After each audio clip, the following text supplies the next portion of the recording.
তো hello friend, আজকে তোমাদেরকে দেখাবো আমি যেই সব কাপড় ব্যবহার করো সেই সব কাপড় কোথা থেকে কিভাবে তৈরি হয়। তো আমি চলে এসেছি, দেখতে পাচ্ছ পেছে এই জমিটা আছে, এই জমিতে মানে এটা তেলেঙ্গানার মধ্যে এই আবাদটা, এই ফসলটাই মানে বেশি মানে চাষ করে এরা। তো আমরা এই মালটাই লোড করতে এসেছি, মানে এখন মানে ভুইয়া আছে, এখান থেকে মানে অনেক কিছু করার পরে সেই ফ্যাক্টরিতে যায়, সেই ফ্যাক্টরি থেকে মানে তুলো হয়, এটা তুলোর মানে তুলোর আবাদ। তো তুলোর আবাদ, এই তুলোটা মানে আমরা লোড করতে এসেছি এই ফ্যাক্টরিটাই, পেছে যে ফ্যাক্টরিটা দেখতে পাচ্ছ সেই ফ্যাক্টরিটা লোড করতে এসেছি আমরা। তোমরা সব আমার সাথে থাকো, তো চলো দেখাচ্ছি ভুয়ে যে মানে কেমন কি মানে বেগুনের মতন সিস্টেম, পুরো মানে বেগুন ধরেছে তাই মনে হবে। তো দেখো তোমরা মানে আমাদের পশ্চিমবাংলায় তুলো কিভাবে হয় আর এইদিকে কিভাবে তুলো হয়। এই তুলো থেকে মানে যতগুলো কাপড় তৈরি হয় সেই কাপড়, আর আমরা এই তুলোটাই লোড করতে এসেছি। তোমরা দেখতে পাচ্ছ এই ফলগুলো, মানে এগুলা মানে তুলো, এগুলা থেকে তুলো তৈরি হয়। আর এগুলা থেকে মানে যত কাপড়, মানে যতগুলো কাপড় ব্যবহার করা যায় সব এই তুলো থেকে তৈরি হয়, আর আমরা এই মালটাই লোড করতে এসেছি।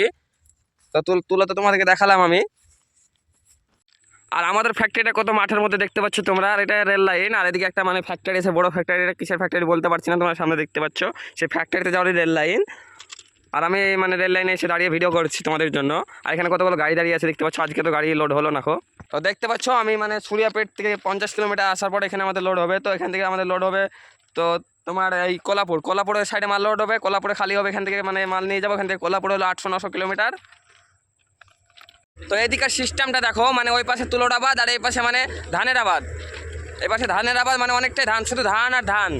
আর এই পাশে মানে তুলো, শুধু তুলোর আবাদ। তো তোমাদের জন্য নেক্সট ভিডিও নিয়ে আসছি কীভাবে গাড়িটা লোড হচ্ছে আর কীরকম তুলোটা, সেটাও দেখাবো তোমাদেরকে। তো কালকে গাড়ি লোড হবে, তো কালকে তোমাদেরকে নেক্সট ভিডিও দিয়ে দেবো।